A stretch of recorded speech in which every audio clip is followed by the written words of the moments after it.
Em meio a essas conversas entre os dois governos, Brasil e Estados Unidos, o STF traz aí uma percepção, você conversou com alguns ministros de ontem para hoje,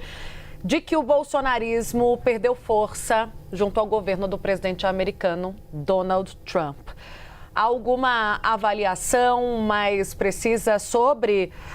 as sanções que foram impostas aos ministros, Luísa? Porque isso acabou entrando ali nas conversas iniciais, né? E é um ponto importante para o governo brasileiro. É claro que há um olhar muito mais atencioso nesse momento para as tarifas, mas em algum momento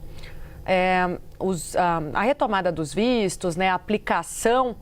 das sanções contra o Alexandre de Moraes podem entrar no curso dessas conversas. Podem, Tainá. Boa tarde para você, para o Uribe, todos que estão conosco aqui no Bastidores.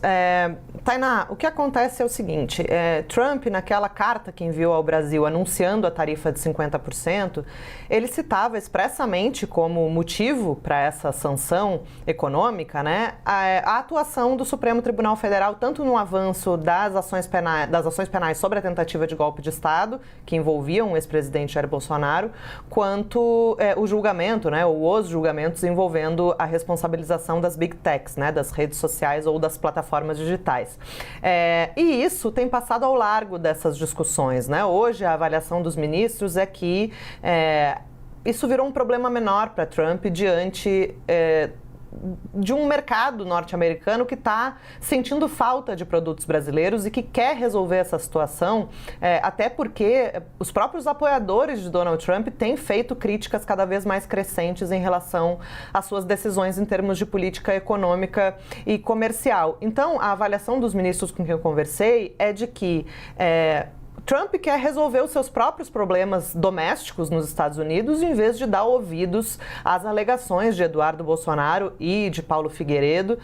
em relação a um discurso de perseguição política por parte do STF. E prova disso seria o fato de que esses gestos amigáveis de Trump e essa abertura para o diálogo, elas aconteceram num momento posterior à condenação do ex-presidente Jair Bolsonaro, né? Então, se Eduardo Bolsonaro esperava que a condenação do seu pai a 27 anos e 3 meses de prisão, uma pena alta, fosse gerar uma reação negativa de Trump em relação ao governo brasileiro, o que se viu foi justamente o contrário, né? Foi, depois da condenação, uma abertura maior para essas conversas, com o discurso que foi feito na Assembleia Geral da ONU, em que ele falou que pintou uma boa química ali, né, entre ele e o presidente Lula. Depois,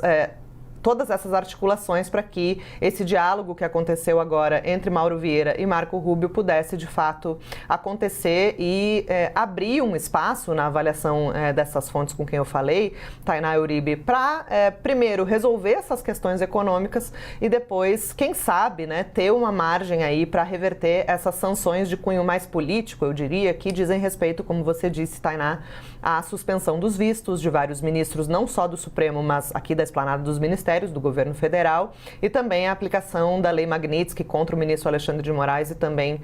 contra a sua esposa, né? Então, existe aí um caminho que está sendo pavimentado na avaliação desses ministros para que a coisa se resolva independentemente da atuação, né, dessa empreitada que Eduardo Bolsonaro decidiu fazer nos Estados Unidos para denunciar, né, o que ele considera serem decisões abusivas por parte do STF. A sensação agora, a percepção nesse momento, Tainá e Uribe, é de que Eduardo Bolsonaro e o bolsonarismo, de uma forma geral, está de fato bastante fragilizado em relação às decisões de Donald Trump na resolução, né, dessas questões com o Brasil.